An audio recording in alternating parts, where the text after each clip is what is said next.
Apa yang menjadi bahan lelucon hari ini yaitu tentang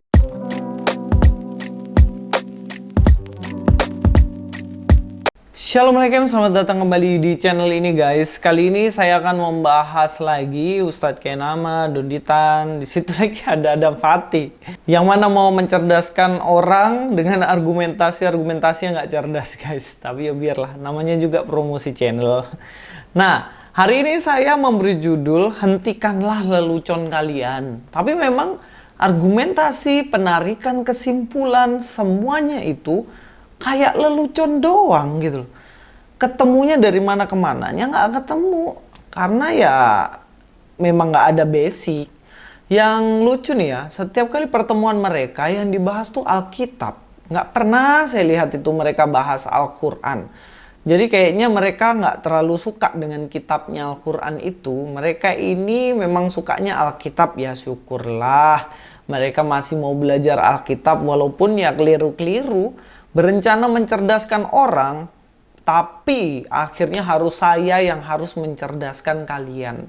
Nanti setelah video ini, stop sudah lelucon kalian. Daripada kita hanya hehehe, ketawakan kalian aja guys. Apa yang menjadi bahan lelucon hari ini yaitu tentang kembali lagi sang penghibur. Dulu Nandar dengan PD-nya mendatangi saya untuk mengajak debat tentang Parakletos yang katanya Periklitos. Ya ternyata pada akhirnya harus mengakui kekeliruan dia. Mari kita langsung aja ke poin utamanya. Kita nonton videonya dulu, kemudian kita akan bahas guys. Baik. Anak-anakku, hal-hal ini kutuliskan kepadamu, supaya kamu jangan berbuat dosa. Namun jika seorang berbuat dosa, kita mempunyai seorang Penolong yang lain, perantara pada Bapa, yaitu Di situ aja Ustadz Kenama sudah kencang banget. Pengenolong yang lain. Ternyata pengantara guys. Ya itu lelucon yang pertama nih guys. Kita lanjutkan ya. Kristus yang adil. Iya. Ya, ada kata-kata. Berarti Yesus juga apa? Pengantara. Antara manusia dengan Allah. Parakletos itu artinya tadi kan Ustadz juga sebut ada penghibur, ada pengantara, Ada dalam bahasa Inggrisnya mungkin ada advocate. Iya. Betul? Advocate. Nah, jadi kalau ada Yesus juga sebagai seorang pengantara. Nah, di situ advocate katanya. Nah, sebenarnya kata pengantara di sini lebih tepatnya sebenarnya pembela, guys. Dalam 1 Yohanes pasal 2 ini. Kenapa? Karena konteksnya di situ bagaimana Yesus menjadi seorang pembela untuk manusia-manusia yang berbuat dosa tadi. Jadi konteksnya di sini, kalau mereka percaya tentang Parakletos dalam konsep Yohanes ini, dalam 1 Yohanes pasal yang kedua ini, maka mereka harus terima Yesus yang adalah juru selamat. Karena tidak ada yang lain. Intinya gini, jika dalam pengadilan ada orang yang bersalah, maka mereka akan membela dirinya dengan cara mengambil pengacara, advokat, untuk membela dia supaya dia lepas dari tuduhan bersalahnya. Nah, inilah yang dilakukan oleh Tuhan Yesus. Kita manusia berdosa, kita dihadapkan pada sebuah pengadilan, dan kemudian nanti ketika kita dituduh akan dosa-dosa kita, maka sang pembela kita, pengantara kita, yaitu Yesus itu akan membela kita. Oh, dia sudah percaya sama aku, jadi dia bisa lolos dari penghukuman kekal itu. Nah, konsep ini tidak diterima oleh agama Islam dan oleh orang-orang yang lagi ngelucu ini. Mereka nggak terima konsep ini, tapi berhubung ini ada mau dikait-kaitkan sama nabinya, ya diterima aja gitu. Ya karena ya memang bagaimana mereka itu sebenarnya buta tentang Alkitab itu sendiri. Tapi poinnya bukan di situ. Ada yang lebih lucu lagi tentang penarikan kesimpulan bahwa seorang Parakletos itu harus manusia. Kita dengarkan. Ini ada another comforter yang datang. Berarti ada pengantara yang lain. Antara manusia dengan Allah. Yang jenisnya sama. Sama-sama. Yesus. Sama-sama manusia. Sama-sama manusia. Itu loh. Poin yang kedua. Ya.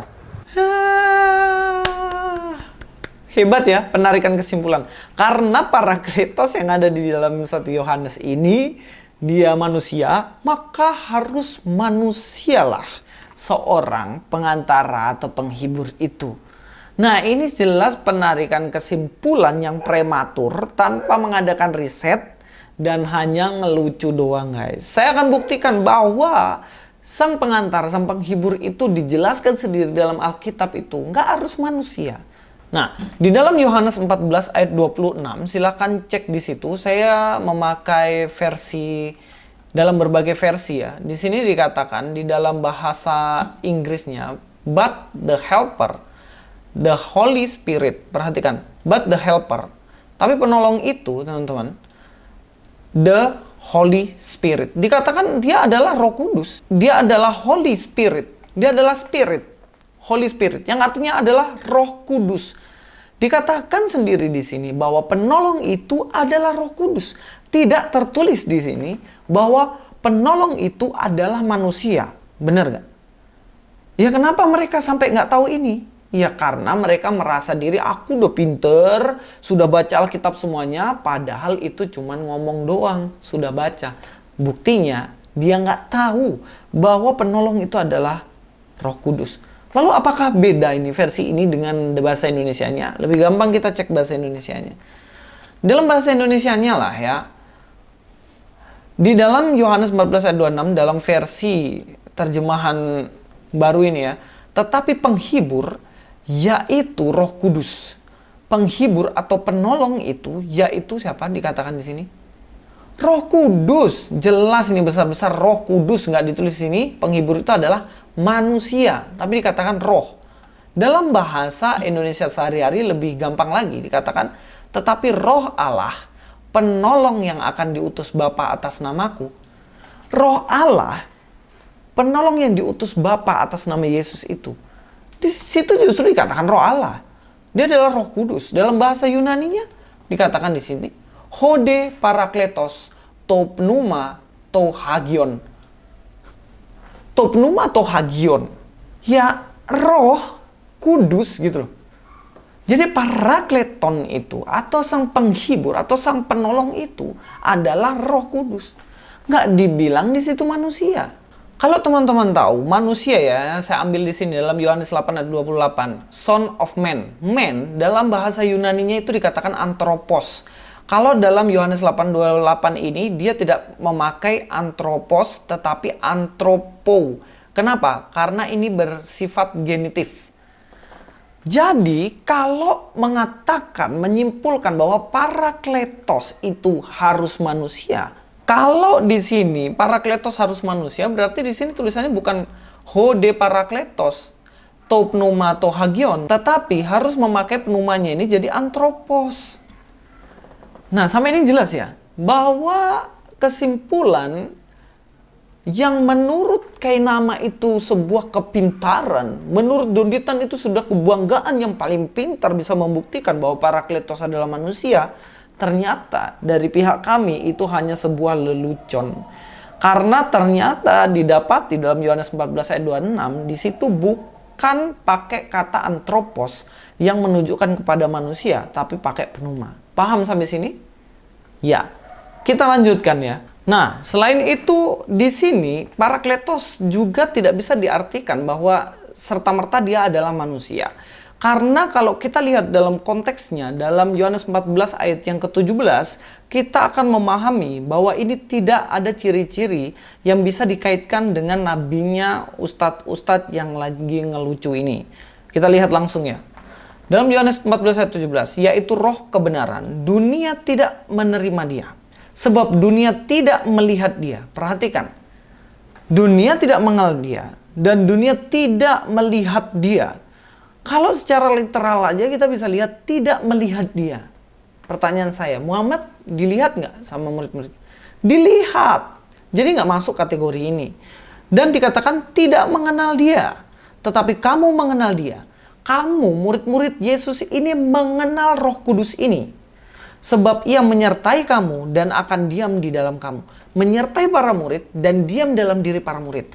Nah, ini yang bisa melakukan siapa? Roh Kudus. Terbukti ketika hari Pentakosta yang mana Roh Kudus turun atas mereka, menyertai mereka dan terus ada di dalam diri mereka. Loh, pada waktu itu Muhammad belum ada. Pada waktu itu, apakah murid-murid disertai oleh rohnya Muhammad atau Muhammad sendiri yang menyertai mereka? Kan jelas enggak. Jadi kalau dikaitkan Parakletos ini dengan nabinya Pak Ustadz-Ustadz ini yang lagi ngelucu, jelas nggak nyambung. Karena dalam konteks dan teks ini jelas-jelas bahwa syaratnya adalah mereka harus tinggal di dalam para murid harus kenal mereka, dan beberapa syarat lainnya. Jadi kalau memahami ayat Alkitab menyeluruh dong. Jangan cuma comot sana comot sini, berlagak sok tahu, bilang katanya panggil Grab, nggak nyambung. Salah, bukan gitu. Panggil ojek, nggak nyambung Jack, gitu. Nah, sampai di sini.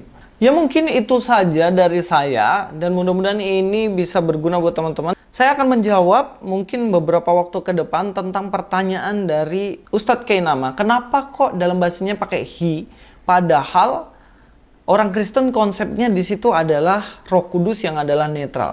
Kalau perspektifnya Kristen, comforter itu Roh Kudus, kenapa pakai he gitu loh? Iya. Saya akan menjawabnya, ditunggu saja video selanjutnya. Please press di sini. God be with you all.